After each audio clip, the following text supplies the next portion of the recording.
एक छोटे से शहर में स्थित विजन एंटरप्राइजेज नाम की कंपनी में एक खड़ूस और सख्त मिजाज वाले बॉस मिस्टर विक्रम सहाय का राज चलता था। वो अपने कर्मचारियों के लिए एक डरावना सपना थे। उनकी कठोर आवाज, हमेशा खिंचा हुआ चेहरा और गुस्से से भरी हुई आंखें पूरे ऑफिस में आतंक फैलाती थीं। विक्रम सहाय को अपनी टाइम मैनेजमेंट और परफेक्शन पर गर्व था। उनका मानना था कि काम का मतलब है काम और कोई बहाना नहीं। उन्होंने कभी किसी को हंसते हुए नहीं देखा और वो खुद भी शायद ही मुस्कुराते थे। अगर कोई कर्मचारी नॉइज़ पर ऑफिस आता तो वो तुरंत नोटिस में आ जाता। क्या तुम्हारी घड़ी भी तुम्हारी तरह लेट चलती है? ये उनका पसंदीदा डायलॉग था। लेकिन काम का मतलब ये तो नहीं होता ना कि अपने कर्मचारियों पर मानसिक दबाव बनाया जाए। पर शायद विक्रम सहाय इन सब बातों का मतलब भी नहीं जानते थे। तभी तो कोई कर्मचारी उनसे छुट्टी मांगता तो वो 10 काम गिनवा देते थे, उन्हें पूरा करो और छुट्टी ले लो। इसका मतलब ये हुआ छुट्टी पर भी पूरी तरह से बैन। ऑफिस के कर्मचारियों में विक्रम सहाय को लेकर कई कहानियां प्रचलित थीं। कोई कहता था कि उन्होंने अपनी कॉलेज लाइफ में किसी लड़की के कारण हंसना छोड़ दिया, तो कोई मानता था कि उनका ऐसा स्वभाव बचपन से है। पर एक बात तय थी, उनके ऑफिस में कोई भी उनसे सीधे बात करने की हिम्मत नहीं करता था। कर्मचारी अक्सर आपस में उनकी नकल उतारते और मस्ती करते, लेकिन जैसे ही विक्रम सहाय का केबिन खुलता पूरा ऑफिस शांत हो जाता। ऐसा लगता मानो किसी ने म्यूट बटन दबा दिया हो। कहानी में ट्विस्ट तब आया जब एक नई इंटर्न प्रियंका ने ऑफिस ज्वाइन किया। प्रियंका का स्वभाव बिल्कुल उल्टा था, मस्त मौला, जिंदा दिल और हर समय मुस्कुराने वाली। उसने बॉस की कहानियां सुन रखी थी, लेकिन उसका खड़ूस बॉस से डरने का कोई इरादा नहीं था। पहले ही दिन प्रियंका ऑफिस में थोड़ी देर से पहुंची। रिसेप्शन पर बैठी पायल ने उसे तुरंत चेताया। प्रियंका, तुम देर से आई हो, मिस्टर सहाय बहुत नाराज होंगे। देर से आना मेरी आदत नहीं, पर चलो देखते हैं क्या होता है। जैसे ही प्रियंका ने अपना बैग रखा, मिस्टर सहाय ने उसे केबिन में बुला लिया। आप लेट क्यों आई? जरा बताएंगे, क्या तुम्हारी घड़ी भी तुम्हारी तरह लेट चलती है? सर, रास्ते में बहुत ट्रैफिक था। वैसे आपकी घड़ी में टाइम क्या हो रहा है?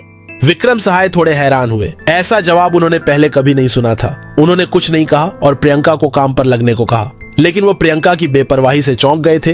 प्रियंका ने नोटिस किया कि ऑफिस का माहौल बहुत तनावपूर्ण है। कर्मचारी केवल बॉस के डर से काम करते थे, अपनी मर्जी से नहीं। उसने ठान लिया कि वो इस माहौल को बदल कर रहेगी। प्रियंका ने छोटे छोटे कदम उठाने शुरू किए। उसने कर्मचारियों के बीच सकारात्मक ऊर्जा फैलानी शुरू की। वो सभी को काम में मदद करती और हल्के फुल्के मजाक से माहौल को हल्का करती। धीरे धीरे प्रियंका का ये मनमौजी स्वभाव बॉस को खटकने लगा। मिस्टर सहाय ने देखा कि ऑफिस का माहौल पहले से बेहतर हो रहा है। कर्मचारी ज्यादा उत्साह से काम कर रहे हैं और खास बात ये, प्रियंका का बहुत सम्मान करने लगे। काम तो होता ही था, लेकिन बातें भी बहुत होने लगी थी। पहले जो कर्मचारी छुट्टी के लिए मुंह नहीं खोलते थे, वो भी अब बेझिझक छुट्टी के लिए बोल देते थे।